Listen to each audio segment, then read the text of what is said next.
Bismillahirrahmanirrahim. Assalamualaikum warahmatullahi wabarakatuh. Alhamdulillah wassalatu wassalamu ala Rasulillah wa ala alihi wa sahbihi wa man wala wa ba'du. Saudara-saudariku, bersyukur pada Allah Subhanahu wa taala bahwa hari ini kita telah tiba tepat di hari ke-9 Zulhijjah tahun 1441 Hijrah.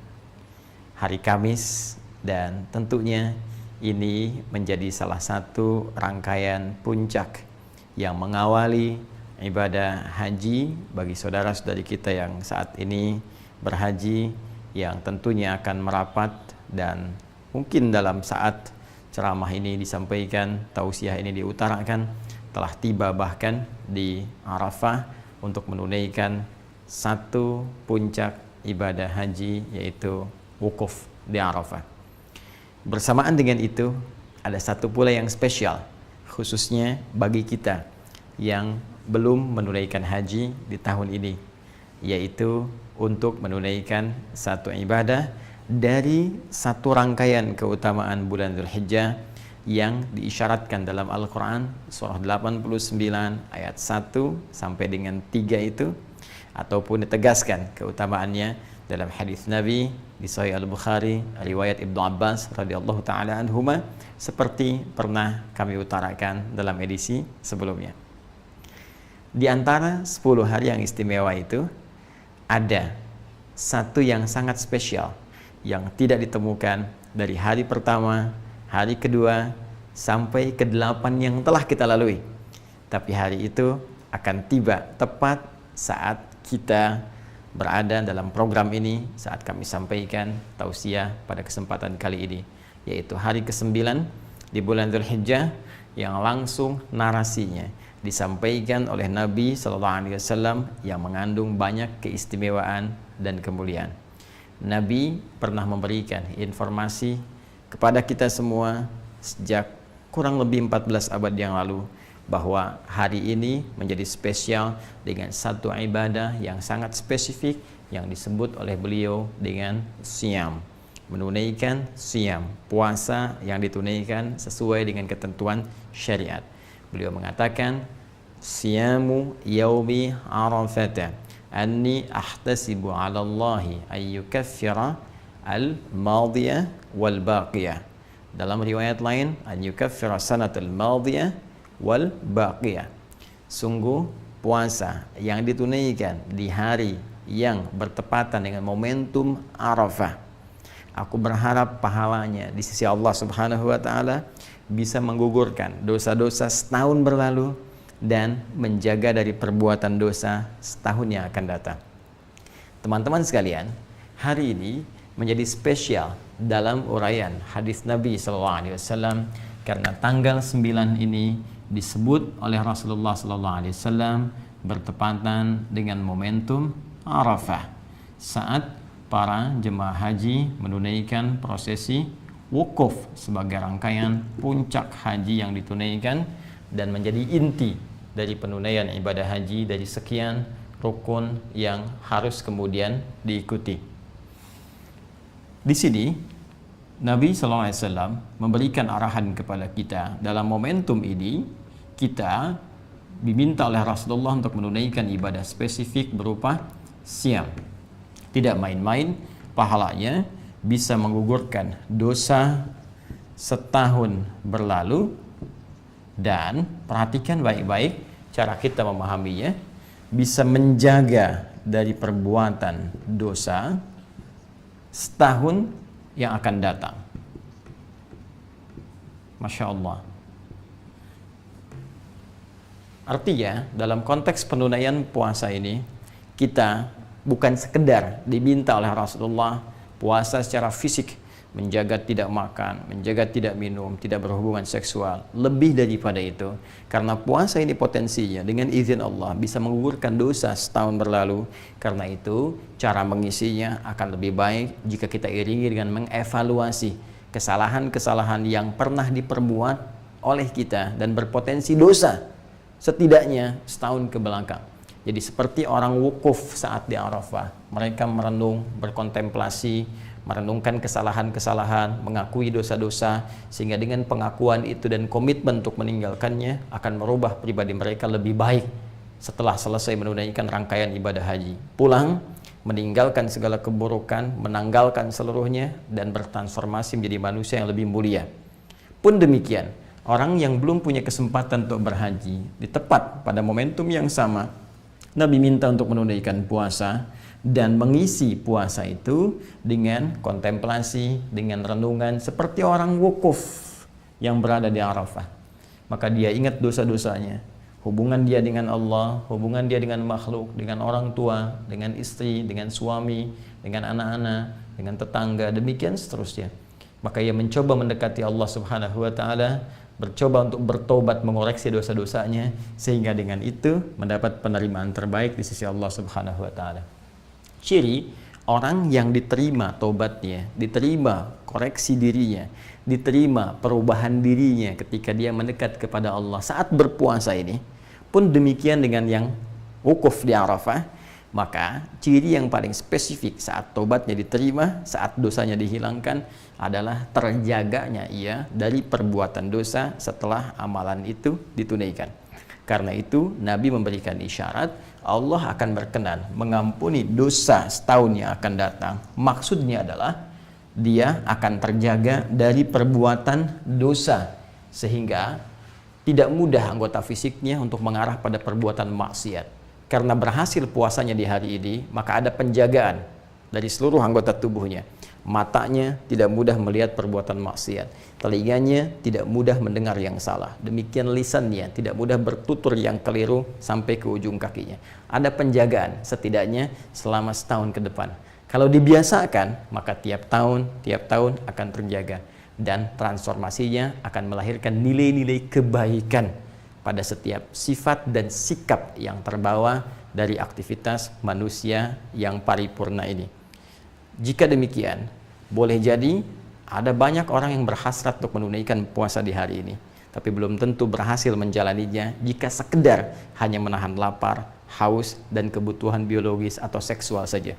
Karena itu, isi hari ini dengan banyak berenung, banyak berkontemplasi, mengoreksi diri. Dan buktinya akan terlihat setelah kita melalui ibadah yang kita tunaikan sebagai puasa bertepatan dengan momentum Arafah di hari ini. Jika setelah puasa ini belum mampu kemudian lahir penjagaan-penjagaan tadi, ini menunjukkan ada yang kurang berhasil dalam puasa yang ditunaikan itu. Maka mari buktikan kepada Allah bahwa alhamdulillah kita diberi kesempatan tahun ini. Ini hanya datang setahun sekali. Ya, momentum perubahan, momentum taubat, momentum penerimaan hanya setahun sekali. Jika kita tidak dapat di tahun ini, kita harus tunggu tahun depan. Karena itu, mari kita berjuang, berikhtiar, dan membuktikan kepada Allah dengan kesungguhan kita bahwa semua yang diberikan kepada kita, kesempatan yang mulia ini, kita bisa maksimalkan dengan sebaik-baiknya. Yang terakhir, teman-teman sekalian, seperti orang yang wukuf di Arafah, punya potensi untuk banyak dikabulkan doanya.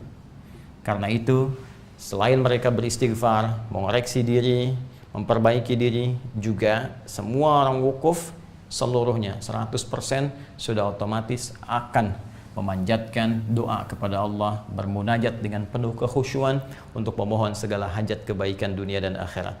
Pun demikian, hari ini momentumnya diserupakan oleh Nabi Shallallahu Alaihi Wasallam, esensinya dari segi esensi seperti orang wukuf di Arafah. Nabi bisa mengatakan puasa pada tanggal 9 Dzulhijjah, puasa di hari ke-9-nya. Tapi Nabi menegaskan siyam yaumi Arafata, puasa yang bertepatan dengan momentum Arafah, di hari saat orang wukuf di Arafah. Karena itu, seperti orang wukuf banyak berdoa kepada Allah, maka setidaknya kita pun isi hari ini dengan memohon, banyak berdoa kepada Allah, minta kebaikan-kebaikan. Wa minhum may yaqulu rabbana atina fid dunya hasanah wa fil akhirati hasanah wa qina adzabannar. Ini yang diajarkan doanya langsung oleh Al-Qur'an di surah kedua Al-Baqarah, itu di ayat ke-201. Dan di antara orang-orang itu manusia banyak yang meminta kepada Allah supaya diberikan kemuliaan dunia dan kebaikan akhirat. Maka mohonlah kepada Allah segala kemuliaan-kemuliaan di dunia ini supaya mata kita menatap yang mulia, sehingga kaki kita, supaya harta kita diberikan kemudian keberkahan oleh Allah, supaya pekerjaan kita dimudahkan tapi yang bermanfaat untuk akhirat kita, melipat gandakan pahala-pahala kita. Isi banyak dengan doa. Kalau ingin lebih spesifik misalnya, kapan orang wukuf di Arafah? Tanggal 9-nya jam berapa tepatnya? Pasti setelah matahari tergelincir, masuk waktu zuhur, mereka melakukan sholat, jamak dengan asarnya. Setelah itu banyak beristighfar, berdoa. Jika kemudian kita konversikan, mungkin di sana masuk misalnya jam 1, taruhlah sudah tiba waktunya, maka tambahkan dengan 4 jam di sini, jatuhnya jam 5 atau 1 jam sebelum maghrib misalnya. Kalau kita ingin serupakan waktunya, kalau kita ingin bebas, maka mulai detik ini sampai dengan berakhir menjelang maghrib, potensi luas untuk berdoa. Tapi kalau momentumnya kita ingin dekatkan, kita bisa ambil misalnya waktu menjelang maghrib, kita duduk untuk bermohon, kita khusyukkan diri kita dengan penuh keyakinan, dan semoga dengan itu Allah bukan hanya mengampuni dosa kita, tapi mengabulkan seluruh hajat kita. Siam, puasa itu Yaumi Arafata, yang dilakukan ya pada, nah ini waktunya. Jadi di sini dharaf menunjukkan kepada waktu. Ada yang memahami Yaumi Arafah tepat saat orang berwukuf, waktunya orang wukuf di Arafah. Ada yang memahami di penanggalan yang sama dengan orang wukuf. Jadi kalau sana tanggal 9, tempat lain tanggal 9, walaupun berbeda momentumnya, di sana wukuf, di sini misalnya belum nyampe, maka sama-sama ketika dipahami tanggal 9 ya, itu dimaksudkan pada harinya, tanggal 9 Zulhijjahnya. Jadi bagi orang yang wukuf, dipahaminya saat wukufnya, di waktu setempat, saat wukufnya, tanggal 9. Ya, bagi orang yang tidak wukuf, ya tinggal dilihat bagaimana kemudian keadaan di sekitarnya, tempat setempatnya. Ya, kalau dia bersamaan misalnya, samaan dengan orang yang wukuf, tanggal 9-nya sama, di waktu yang serupa, harinya sama, maka saat wukuf, sini pun kemudian menunaikan puasa. Tapi kalau misalnya perbedaannya di sana hilal sudah masuk waktunya, sudah tampak, dari segi hisab juga sudah tampak misalnya kan, atau di tempat lain hisabnya belum masuk misalnya, ru'yatnya nggak tampak, maka boleh jadi bisa berbeda. Di sana tanggal 9-nya hari A, di sini hari B misalnya, maka yang diambil waktunya. Ya, diambil apa? Waktunya. Singkatnya adalah, ini tanggal 9, ini pun tanggal 9. Tuh. Di puasa yang ditunaikan pada tanggal 9 Zulhijjah itu, di saat orang-orang yang wukuf di Arafah, siyamu yaumi Arafah, di hari orang-orang saat wukuf di Arafah, ya kan? Tanggal berapa? Tanggal 9. Ketika di tempat lain didapatkan tanggal 9, di tanggal 9 Dzulhijjah, di sana wukuf, sini puasa, itu yang dimaksudkan. Jadi yang di sana sedang berwukuf, di sini puasa. Nah, ini bukan puasa biasa, tidak sama dengan puasa biasa. Ya, puasa-puasa baik dari segi waktunya, pun dari segi penekanan amalannya. Saya ulang ya. Baik dari segi waktunya, spesifik tanggal 9 Dzulhijjah, atau dari segi penekanan amalannya. Baik ya? Jika kita masuk ke bulan Ramadan misalnya, apa yang ditekankan di bulan Ramadan? Ya, mendekati Allah Subhanahu wa taala lewat peningkatan amal saleh, kan? Menahan nafsu, mengondisikan jiwa, kemudian tingkatkan ibadah kita siang dan malam dan seterusnya. Yang ini spesifik, teman-teman. Ada tafsirnya langsung dari Nabi sallallahu alaihi wasallam. Apa tafsiran dari Nabi? Perhatikan kalimatnya. Anni ahtasibu 'ala Allah Subhanahu wa ta'ala. Sungguh aku berharap pada Allah Subhanahu wa ta'ala, di antara pahala dari puasa ini adalah yukaffiru sanatil lati qablahu atau ba'daha, di riwayat Muslim ya, dan juga di At-Tirmidzi, wa sanatil lati qablahu. Jadi aku berharap bisa menggugurkan dosa-dosa setahun. Ya. Gugur dosa setahun yang akan datang, oke, dan setahun yang berlalu, telah berlalu. Saya akan agak pelan-pelan menerangkan di sini. Keutamaan puasa tanggal 9 Dzulhijjah. Bila orang berhaji, dia berwukuf di sana. Orang yang tidak berhaji, dia berpuasa. Dan di sini inti haji, Al-Hajju Arafah. Dan di sini inti untuk mendapatkan mabrur bagi orang puasa. Kata Nabi, orang-orang yang berpuasa di tanggal 9 Dzulhijjah ini, ya kan? Aku sangat berharap kepada Allah untuk memberikan pahalanya, keutamaannya, ya kan? Selain pahala yang Allah berikan berupa nilai-nilai kebaikan, keutamaannya apa? Ya, yukaffiru sanatil lati ba'daha wa sanatil lati qablaha. Atau kama qala Rasulullah sallallahu alaihi wasallam. bisa menggugurkan, menghapuskan dosa-dosa setahun yang akan datang. Nah, ini bagaimana memahaminya nih? Ya? Dan setahun yang berlalu. Ini mungkin kita bisa pahami nih. Kan? Dengan tidak lebih sulit dibandingkan dengan yang pertama nih. Memahami setahun yang akan datang itu bagaimana? Nah, jangan keliru memahami bahwa kalau sudah puasa tanggal 9 Dzulhijjah itu bebas dari dosa setahun. Ini bahaya. Kan? Bahaya kalau pemahamannya begitu. Ntar orang korupsi dianggap biasa saja karena udah bebas dari dosa. Ya kan? Nyuri sendal bahkan di masjid dianggap biasa. Karena apa? Karena merasa sudah diampuni dosa. Bukan itu yang dimaksudkan. Yang dimaksudkan adalah, perhatikan baik-baik, orang yang puasa di tanggal 9, dia memusatkan amalan untuk introspeksi. Muhasabah. Seperti orang yang wukuf di Arafah. Ini kuncinya. Di saat orang wukuf di Arafah, dia mengenal dirinya, mengenal Allah Subhanahu wa taala, mengenal lingkungannya, memahami kenapa dia sebelumnya jauh dari Allah, mengoreksi diri, introspeksi dirinya, muhasabah. Makanya dia banyak bertobat, banyak istighfar kepada Allah Subhanahu wa taala, banyak berdoa, banyak memohon kebaikan. Nah, di saat yang sama ketika orang tidak berhaji, dia puasa. Di tanggal 9 ini, dia melakukan hal yang serupa dengan orang haji. Apa yang dia lakukan? Dia introspeksi diri. Dia bermuhasabah, dia merenung. Ya. Walaupun dia tidak wukuf seperti orang haji, ya, tapi di tempatnya saat dia menunaikan puasa itu dia mengoreksi dirinya, mengevaluasi dirinya. Apa perjalanan setahun ke belakang minimal yang bisa direview? Hubungan dia dengan Allah misalnya yang kurang, dia bermunajat, kurang mendekat kepada Allah, kurang rakaat dalam salat, tuntutan dunia banyak, tapi bekal akhirat sedikit. Kewajiban menunaikan perintah Allah tidak terlaksana dengan baik. Dia evaluasi, apa yang membuat kita selama ini jauh dari Allah? Apa yang menghambat saya menunaikan salat dengan baik? Bangun malam untuk dekat dengan Al-Quran. Apa yang menghambat itu semua? Introspeksi diri. Introspeksi. Dan ini nggak mungkin bisa dilakukan kalau nggak ada persiapan dari sebelumnya. Makanya tanggal 1 Dzulhijjah, 2 Dzulhijjah itu penting dibangun persiapan supaya tanggal 9 optimal. Karena penekanannya di sini. Penekanannya di sini. Jadi nggak mungkin orang tanggal 9 itu bisa puasa dengan baik. Kalau cuma nahan lapar dan haus bisa ya. Nahan lapar dan haus dari mulai ya fajar sampai dengan maghrib, insya Allah bisa dilakukan. Tapi kalau menjalani puasanya seperti ini dan introspeksi diri, menata diri lebih baik, melihat tautan-tautan dengan sekitarannya, memperbaiki, mendekati Allah dengan ya semaksimal yang bisa dia lakukan, itu nggak mungkin bisa dilakukan tiba-tiba tanggal 9 begitu, nggak bisa. Kecuali ada persiapan sebelumnya.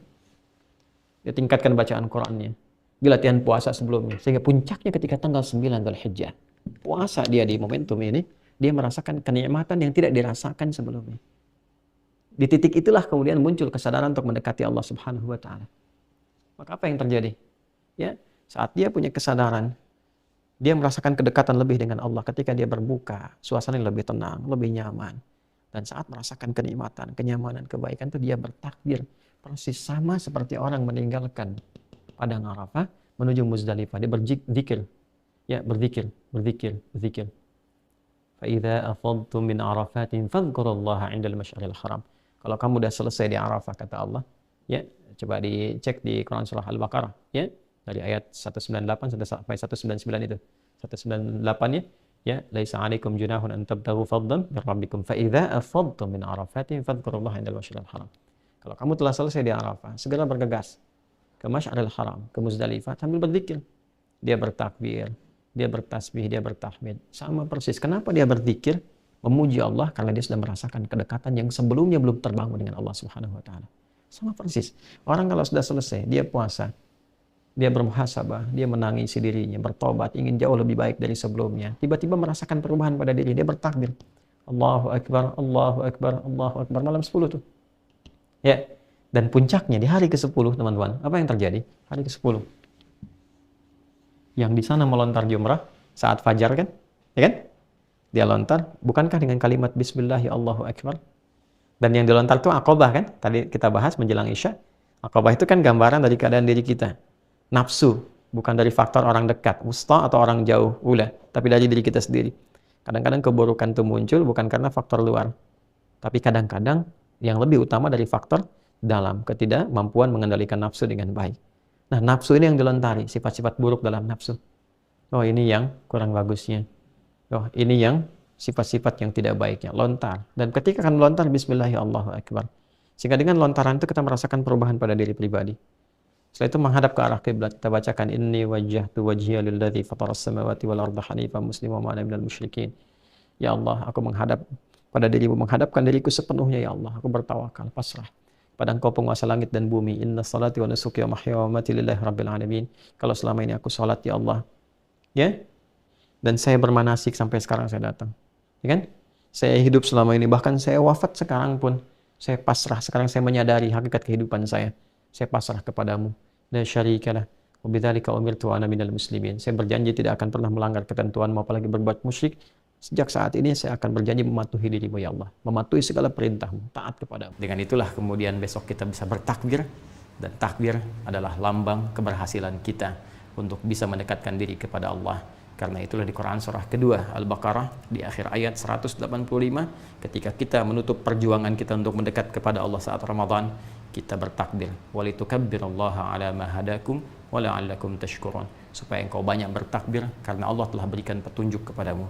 Mari kita buktikan, kita berhasil, kita mendapat petunjuk, kita berubah, kita menjadi lebih baik dalam pandangan Allah, supaya besok kita bisa beridul adha dan bertakbir dengan penuh kebahagiaan, kebanggaan sebelum pulang menghadap Allah Subhanahu wa taala. Saya Adi Hidayat pun demikian harus memberikan contoh pertama dari apa yang saya sampaikan ini. Maka saya bermohon maaf kepada saudara-saudariku dimanapun Anda berada atas setiap sifat, sikap, tutur, perbuatan yang sudah pasti akan terjadi banyak kekeliruan, kesalahan dari apa yang pernah saya perbuat.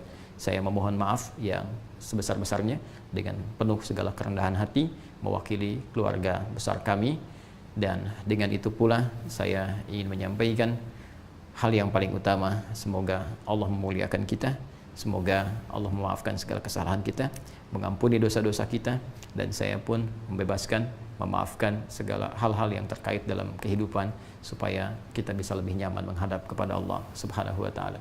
Demikian, semoga bermanfaat. Subhanakallahumma wa bihamdika, asyhadu an la ilaha illa anta, astaghfiruka wa atubu ilaik. Assalamualaikum warahmatullahi wabarakatuh.